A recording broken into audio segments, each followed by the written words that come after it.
Guys, ayan yung 5 days old ko na sprouted munggo. Ayan, hinihintay naman natin yung ginawa kong salted eggs. 1 week more pa. Kung ano yung magiging lasa niya, guys. Yan.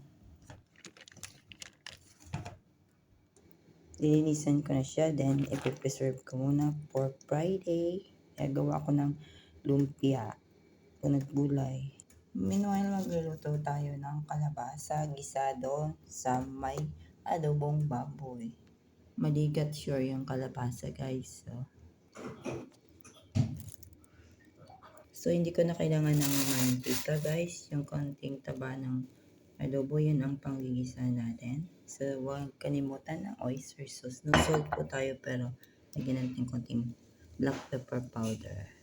Are you go? Ito na yung kalabasa natin na ginisa, guys, sa konting adobo. Lagyan ko na po siya ng konti lang magic sarap at oyster sauce. Tatakpan ko siya.